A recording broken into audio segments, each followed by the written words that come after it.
Welcome back to our discussions on mining machinery. You have learned about electric rope shovel, you have learned about hydraulic excavator. Now, today I will be introducing to you another hydraulically operated machine, which is very widely used in surface mining operations. Also, it's different varieties are used for different purposes. Let us discuss about this machine. Now, the name of the machine is front end loader. But a loader means you are loading, and loading means what? You are loading onto a dump truck or a transporting machine. So, it is a difference of a loading and excavator, that excavator can give more cutting resistances of the rock also can be overcome, but a loader, as it says, it is basically already a loosened rock mass is there. On the loosened rock mass, your machines will be collecting those machines without much cutting or digging. You are just, it is not on an intact rock, but you are working with the loosened rock.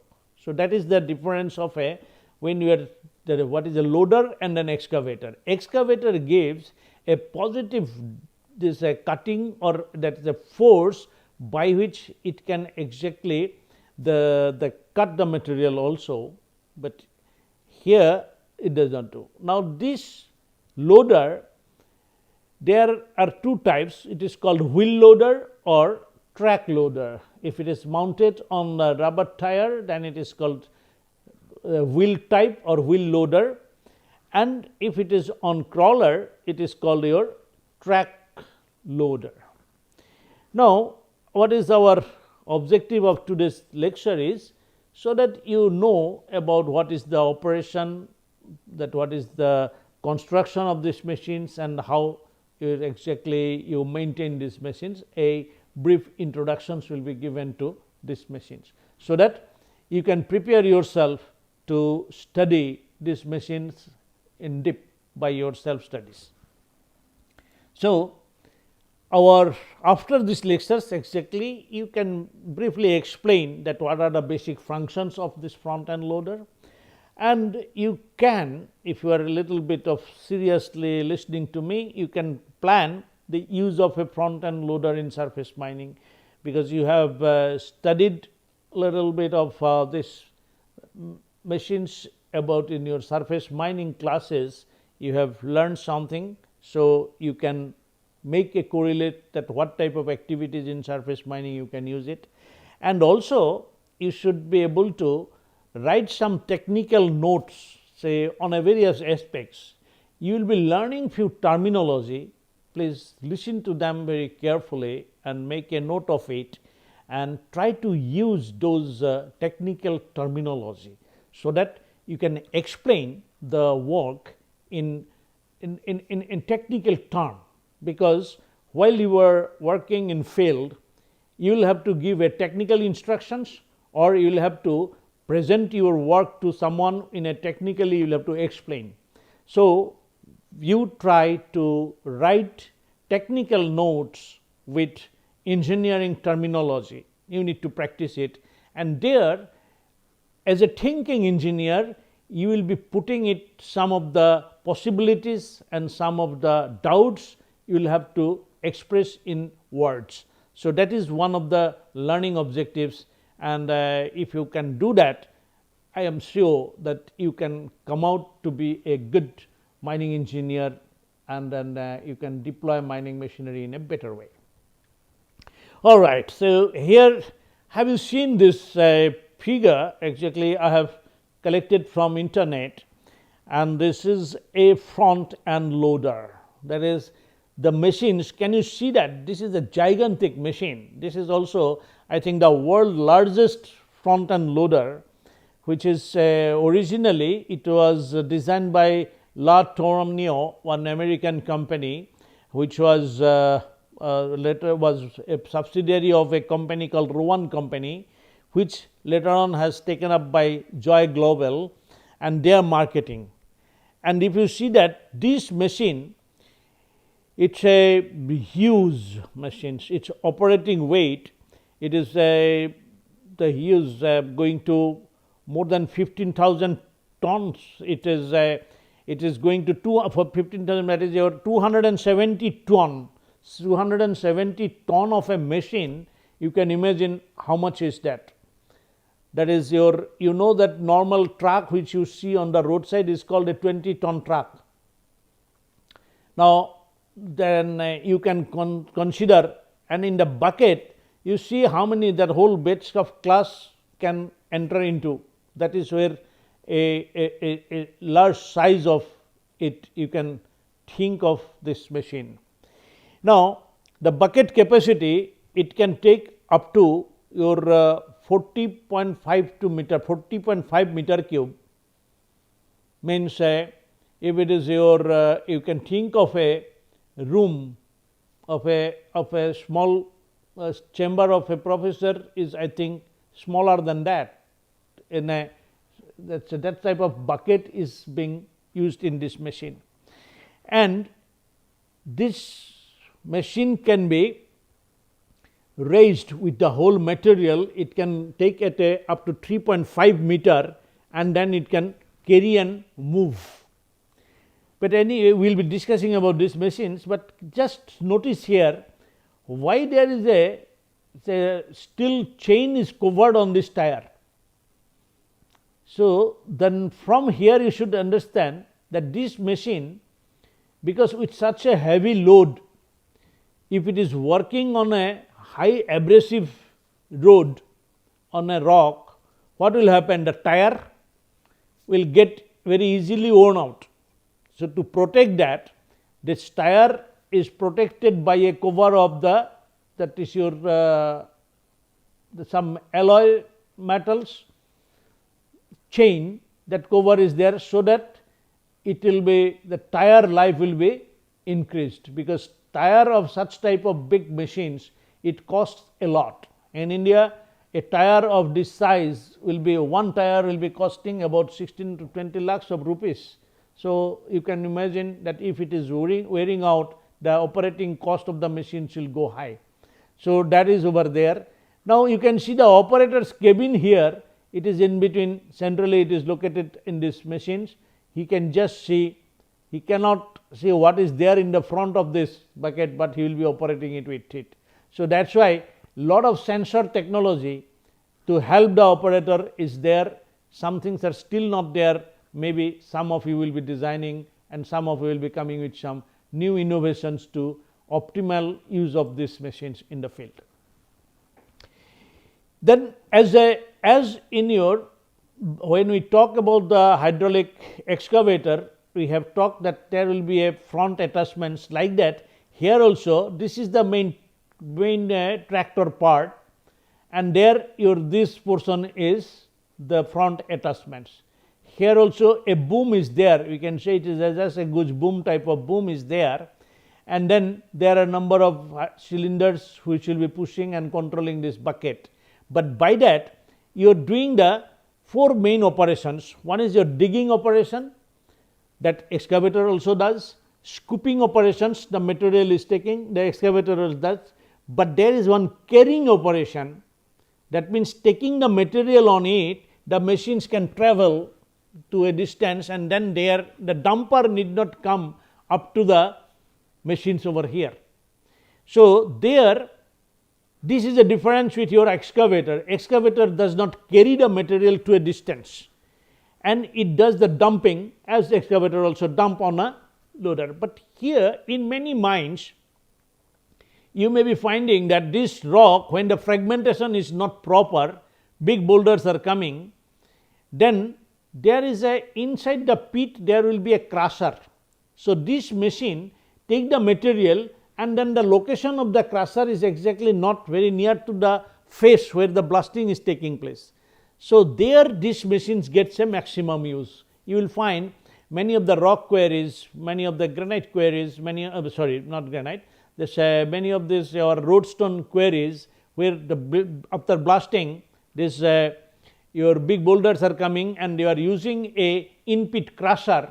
There you take this material by this and give it to the crusher, it will fragment, and then the fragmented good material, graded material can be easily taken out by the conveyor belt, eliminating the trucks from the mine, and you get a better economy. So, that is why the front end loader is very good machine for using a system called IPCC, in-pit crushers and conveyor system. So, you can find out that, as I have said, this is a machine by Joy Global, then this is a Komatsu also, they have also developed a very big machines, their machine is of 35 meter cube capacity. So, these are the, now let us see how good are you in observing. Can you yourself make a note in this particular figure, what are the differences you look, how these machines are different. They are all front end loader, because they are front end loader, because in the front of the machine you can see a bucket which get loads. So, you can see what are the differences you can find. Do you see that some bucket they have got a teeth, but some bucket do not have. You can see that some bucket is some loader is working with a tire, but some loader are working with a that crawler or that track. Can you see that there are different type of crawlers also? So, that exactly you can observe and then find it out, that is your whether there are different type of treads in the tire, then why so? Try to make a, whenever you get an opportunity, try to reason out, find out why these differences are there. Now, when we talk about this operating of a front end loader, that means it, as we said, it dig, it scoop and then carry and then dump. These are the 4 operations it does. How it does that exactly, the truck does not come up to the face, or instead of truck there could be a crushing plant which is located over here. So, this machine, the front end loader will go to that is a stockpile or muck pile which is formed after blasting. From there it take the material and then it goes to this and then take it and take a turn over here and then go back and again do it over there. So, this is the way it goes on moving.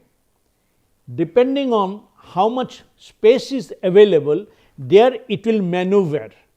That means, one very important thing will have to be there, you will have to see the machinery manufacturer specification, what is the turning radius, because it will have to, in a confined space, it will have to take turn and move and steer and go back and collect and give. So, all these operations will be how flexible it is into maneuver that area. So, this will be depending on what is its turning radius. I hope you are taking note of the different technical terms I am using. Those you will have to use, those technical words can be a keyword for your googling, and from the googling you can make out a very good brief technical note. As I have said, you will have to make a habit of writing things. So, in this machine, just like you remember what we talked about the hydraulic excavator or electric shovel, similar things. If you know one machines properly, other machines learning is a very simple thing. Here also you will have to have a powertrain, you will have to have a braking system, you will have to have a steering system, and there will have to be a hydraulic system, because this whole operations will be carried out by hydraulic. So, as you learned in the other machines, that means there will have to be a prime mover. From the prime mover, that source of energy, you will have to do the functional elements. To the functional elements, power will have to be transmitted to there, and while operating you will have to do these 2 operations, braking and steering are the necessary for it. So, how that things, that means power train means what?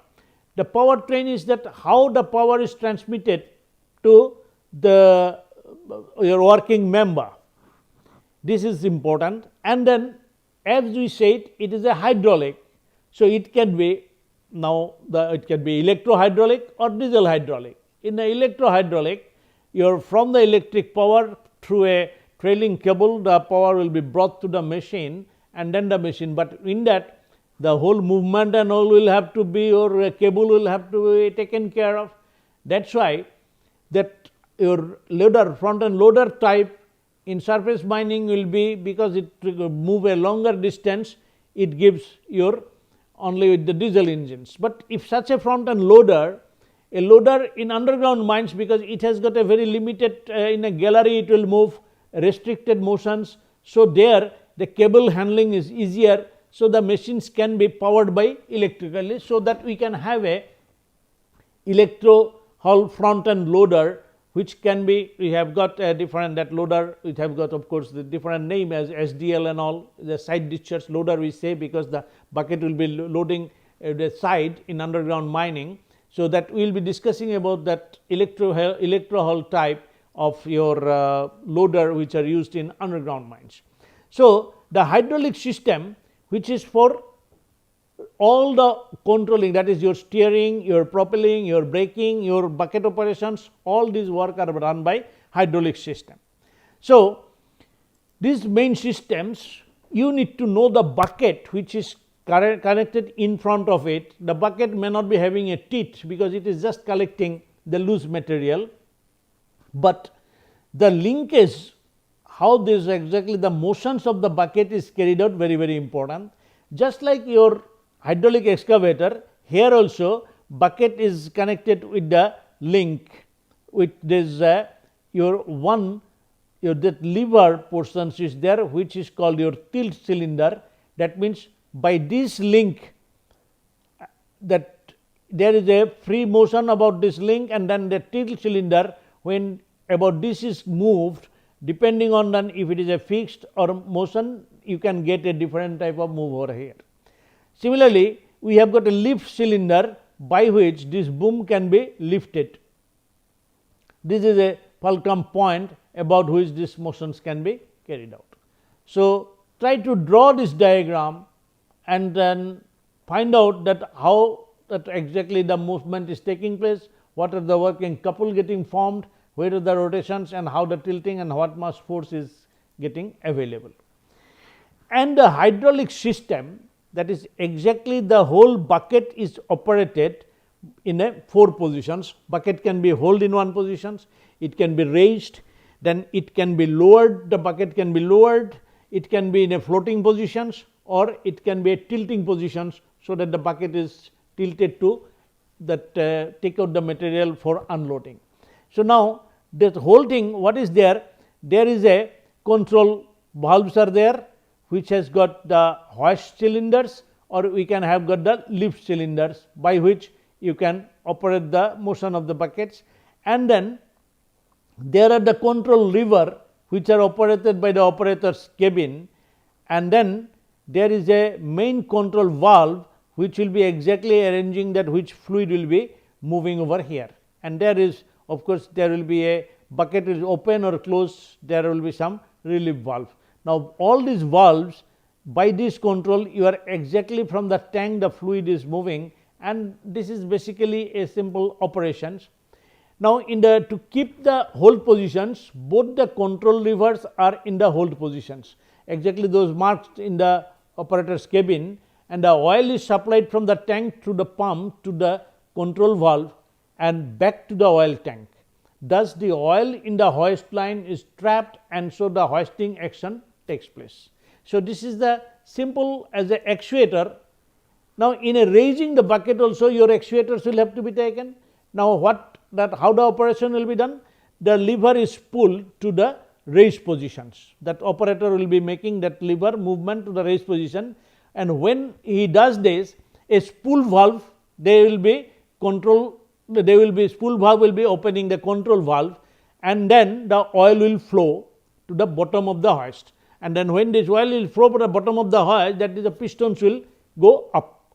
By that, this piston of the bucket is raised, and then the from the other side of the oil is then coming back. So, this is in any hydraulic actuator the way it works. This is only connected to the main operating member. So, when we discussed about the basic principles of machines in the hydraulic circuit, we discussed the actuator as it works. Here it is applied to operate that bucket. Similarly, when it is the float position, the control lever is moved to the float positions by the operator. It is a, so operation is very simple. He will be just controlling the which position where it is to be put. At that time, the spool valve will get opened and then the oil flow will be directed. And then that pistons will be coming up and the weight of the bucket forces the hoist position to move downwards and expel the oil out and back to the tank. When it is with that exactly in a double acting cylinder, that is one port you are just pushing it out, from the other port the oil is coming out. You make out a note of those things in your previous class. If you have not done yet, you please do that. Try out how the hydraulic actuator works, that what is a single acting cylinder, what is a double acting cylinder, what is a ram cylinder. These things you will have to just keep a small note on it so that you can understand the operation of the machines in a better way. Now, in this is the hoist cylinders, it is exactly, it creates a void so that the bucket will be lowering down. That is, as this pressure is released, the oil is allowed to go out, then this cylinder will automatically, then it will come down into the sitting positions. Then tilting, it is by just again the dump or tilt position, it is there to evacuate the load material which it has come. The control valve directs the oil at the base of the tilting cylinder, and by that what happens, that bucket forward directions is controlled and this excess oil pressure that get developed, and then there is your relief valve gets open and then your excess oil return to the tank, and that the motions in that directions is controlled. So, basically when you are tilting, you are taking it out when the oil is got by the force by which that material is holding, it comes out. So, as a result it fall down and that the material will get evacuated. Now, again when you have to take it out, you again pressurized fluid will come, the bucket will be lifting, and then you can go and hold the material with that exactly with the force you are holding the material, you are coming up to the dumper, then you open the valve and the oil will go. So, the pressure is not there by itself, weight, the material will get down. That is a very simple operations which is carried out. Now, there is the main operations of the machine is to bucket control, which is done by this hydraulic mechanisms. Now, that if you see that maintenance is a very important task. Now, so far what I have learned, that is the front end loader, where can you use? You can use if the surface mining is done with in-pit crusher and conveying system.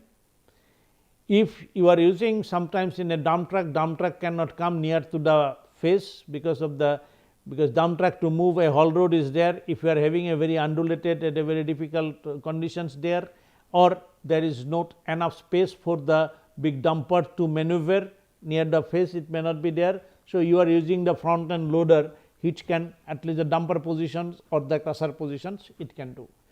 So, then while operating these machines, it is working under a very tough conditions. First thing, it is a dusty, it is under the sun, there may be a lot of heat and stresses will be coming onto that, and also this it will be in the rainy season, it will be working on watery things. So, all the adverse conditions in the mining it will be there. To get the maximum benefit out of it, what is required? You will have to maintain it properly. Now, coming to what is the maintenance? This is having you will have to have some running maintenance. While you are doing, you will have to go on doing that thing, you will have to look it that it does not adversely affect. Some of this has a preventive maintenance, because some of the things if you keep on doing, then it will not happen. Say for example, while operating and all, some nuts and bolts may be loosened, but every morning when you are taking the machine into operation, if you tighten them, then they will not further loosen and will not further create a problem. But sometimes some maintenance are not a preventive maintenance, not a regular check, but it may suddenly break down, and then to retrieve the machine back into the operation, you will have to do a breakdown maintenance. But nowadays the people do a condition monitoring and condition based maintenance. They will see if say particular say the engine is getting all the time overheated, you see that feel the temperature is very high. Now, why the temperature may go high? Maybe the cooling system is not properly working. So, now if you allow at a very high temperature engine to run, the parts and all which may get damaged because of the high heat stress or by that is your the wear and tear and other things, other damages may increase.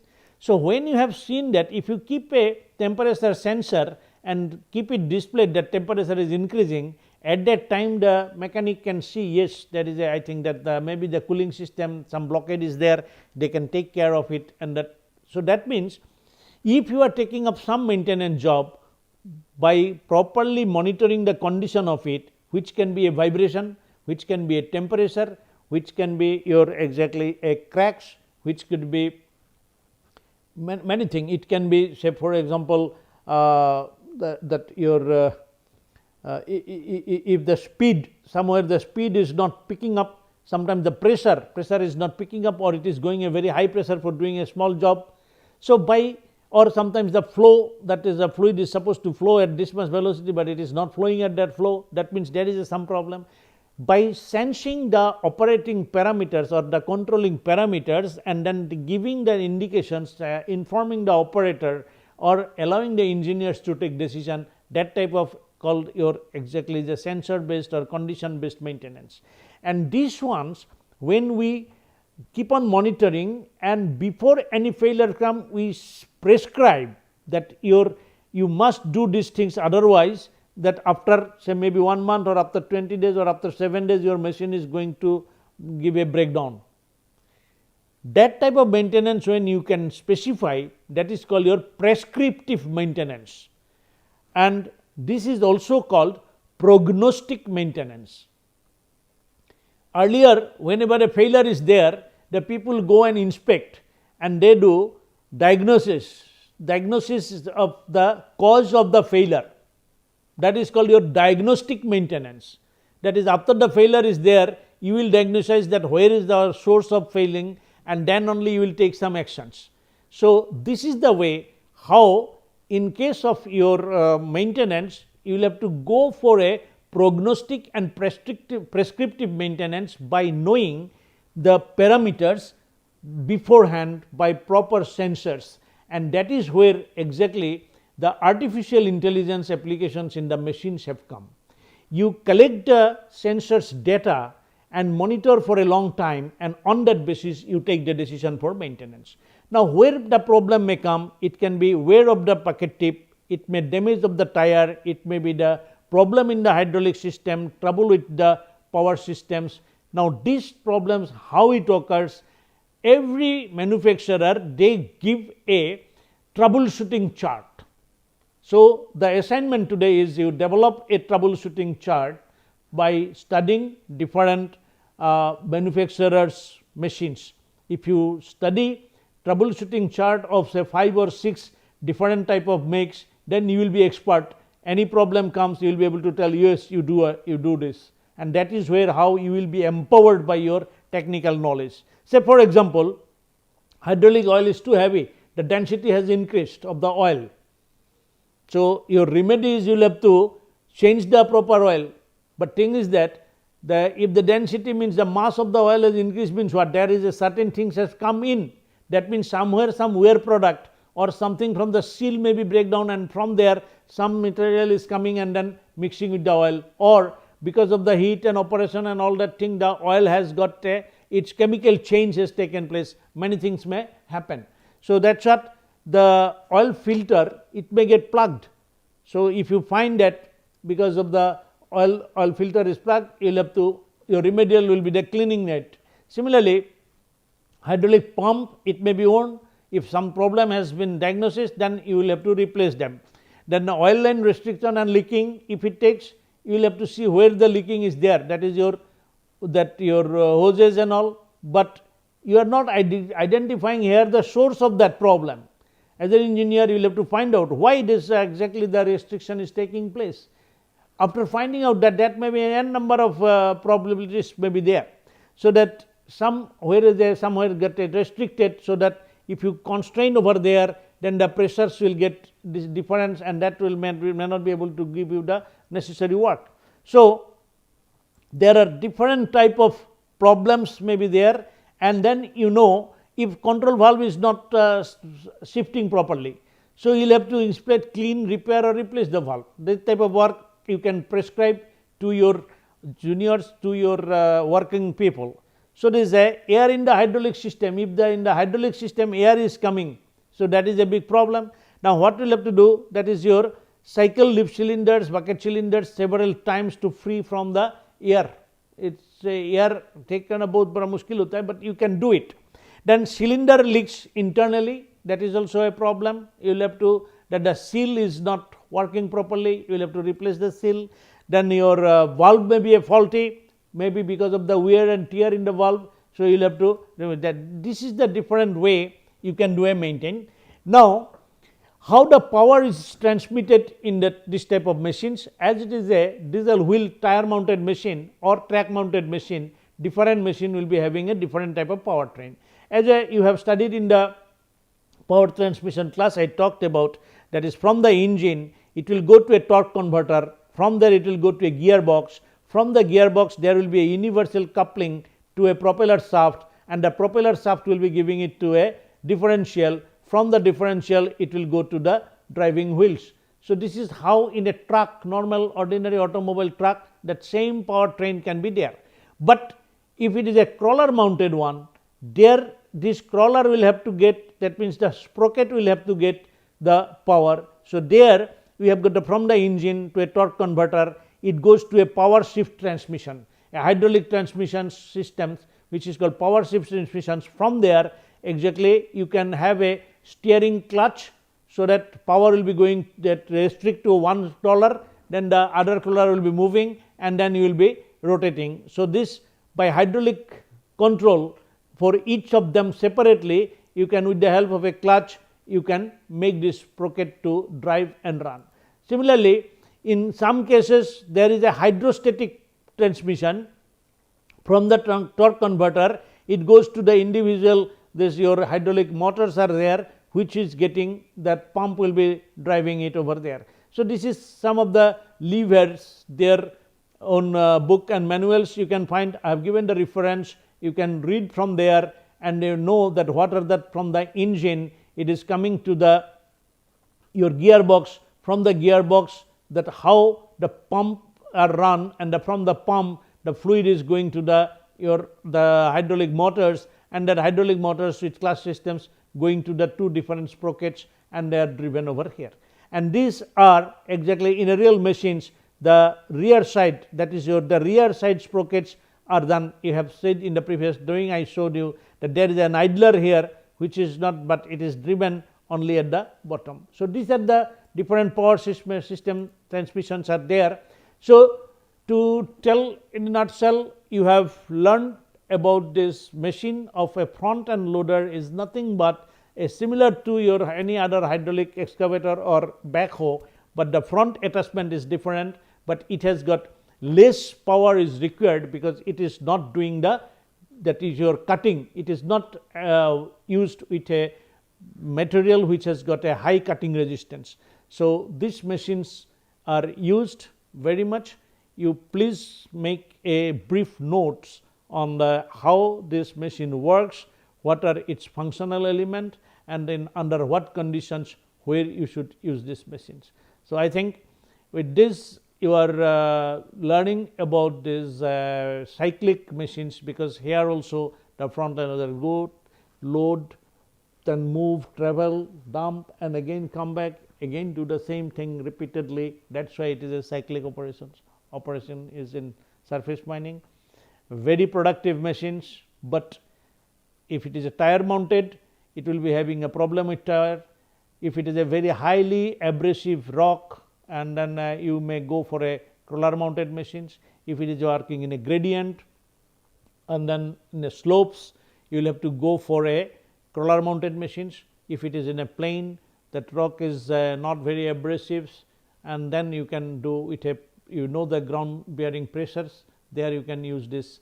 When the ground bearing pressure is very low, you will have to go for a crawler mounted, and in the previous class I told you about how to measure the ground bearing pressures, and that is where you will have to do it in all machines.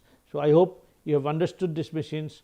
Please go ahead, study from the net, Google out, and prepare technical notes on these machines. Thank you very much.